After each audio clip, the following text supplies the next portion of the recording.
করেছি, নতুন কিছু পরামর্শ আমরা দিয়েছি। ওনারা অনেক পরামর্শ চেয়েছেন, তাদের সাধ্যের মধ্যে সর্বোচ্চ প্রচেষ্টা তারা নির্বাচনকে সুষ্ঠু এবং নিরপেক্ষ করার জন্য চেষ্টা করবেন বলে কথা দিয়েছেন এবং এই সপ্তাহের মধ্যেই নির্বাচনের তফসিল ঘোষণার আশাবাদ তারা ব্যক্ত করেছেন, যে ব্যাপারে সুনির্দিষ্ট সিদ্ধান্ত তাদের হয়েছে।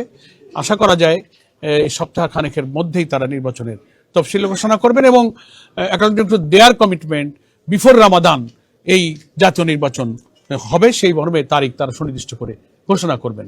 এটাই মেইনলি আমাদের আজকের ডেলিগেশনের আলোচনার মূল প্রতিপাদ্য ছিল।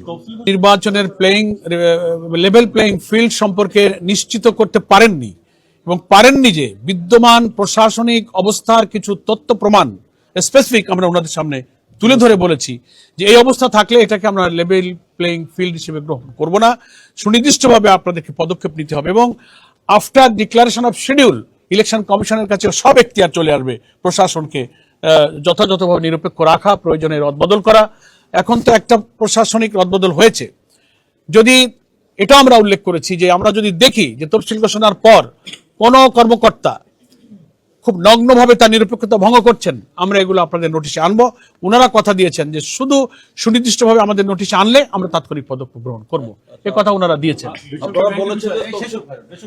এই বিষয়টা আমাদের আজকের আলোচনায় ছিল না, তবে আমরা আগে আলোচনা এটা করেছি যে কেউ কেউ নানান ব্যাংক বা প্রতিষ্ঠানের নাম উল্লেখ করে যে কথা বলেছেন, এটা কোনো দলের কোনো ব্যাংক হয় না, দলের কোনো মালিকানায় কোনো আর্থিক প্রতিষ্ঠান থাকে না।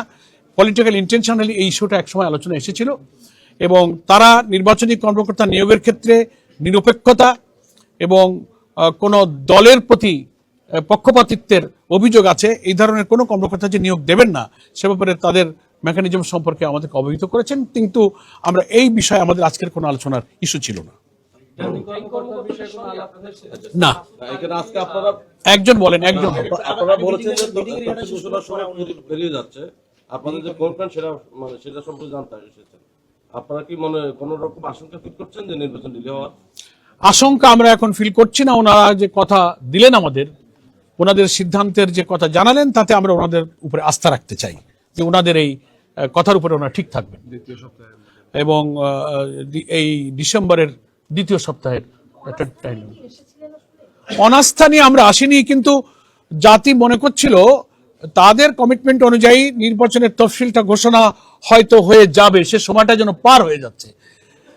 দ্যাট ইজ হোয়াই আমরা এইটাকে পরিষ্কার করার জন্য, সংশয় নিরসনের জন্য অনেকগুলো ইস্যুর মধ্যে এটাকে আমরা আজকে এমফাসিস দিয়েছি। না, এমন কোনো প্রসঙ্গ আজকে আলোচনায় স্থান পায়নি। আমরা কোনো আশঙ্কা করি না, কারণ আমরা নির্বাচন তো একটা ভিন্ন জিনিস, এটা আইনের বিষয়, ঠিক আছে না, এটার সাথে অন্য কিছুকে রিলেট করা যাবে না। জাতির প্রত্যাশা, এটা একটা বিশাল সাংবিধানিক আইনগত বিষয়। সিসি ক্যামেরার বিষয়ে আমরা ওনাদেরকে বলেছি যে এই ব্যাপারে আপনারা পদক্ষেপ গ্রহণ করুন। ওনারা খুব সুনির্দিষ্ট কথা এখনো বলে পারেননি। এখানে বিরাট অর্থ বিনিয়োগের প্রশ্নটা ওনারা আমাদের আগের মিটিংও বলেছিলেন। আমরা বলেছি আপনারা সরকারকে বলেন, অনেক দাতারা এই ব্যাপারে সাহায্য করতে চায়, আপনারা বলেন, সে ব্যাপারে আমরা বলেছি ওনাদেরকে। ওইটুকু আশ্বাস ওনারা দিয়েছেন যে সুনির্দিষ্টভাবে আমাদেরকে আপনারা বলবেন, আমাদের উপরে যখন দায়িত্ব আসবে তখন আমরা প্রয়োজনীয় পদক্ষেপ গ্রহণ করব। হ্যাঁ, করেছি। ওনারা কোনো বক্তব্য দেননি, তবে আমরা যে সুনির্দিষ্ট কিছু জায়গা, কিছু ব্যক্তি, কিছু ঘটনা আমরা উল্লেখ করেছি, সেটা ওনাদের নোটিশে আমরা দিয়েছি। এ ব্যাপারে ওনারা কোনো মন্তব্য করেননি, শুনেছেন। Thank you. We are hopeful, আমরা সবসময় অপটিমিস্টিক থাকতে চাই, আমরা আশাবাদী থাকতে চাই। জাতির আশা আকাঙ্ক্ষা 24শে জুলাইয়ের গণ অভ্যুত্থানের আকাঙ্ক্ষাই হলো এবারের নির্বাচন নিরপেক্ষ হবে। 14, 18, 24-এ জাতির যে আশা পূরণ হয়নি, আগামী নির্বাচন সেই আশা পূরণের জন্যই তো আমাদের সহস্রাধিক ছেলেরা জীবন দিয়েছে। 30-40 হাজার ছেলেরা, আমাদের সন্তানেরা, তারা আহত, ক্ষতবিক্ষত হয়েছে। এর মূল্য হবে না যদি এই নির্বাচনটা আমরা নিরপেক্ষ করতে না পারি। আমি মনে করি নির্বাচন কমিশন জাতির অংশ, তারা নিশ্চয়ই তাদের শপথের উপরে থেকে এই নির্বাচনকে সুষ্ঠু করার জন্য এগিয়ে যাবেন। আমরা ওনাদেরকে আশ্বাস দিয়েছি, বাংলাদেশ জামাত ইসলামীর সম্মানিত আমির ডক্টর শফিকুর রহমানের পক্ষ থেকে we are always ready to give all kinds of cooperation to election commission. সবসময় আমরা প্রস্তুত আছি। Thank you.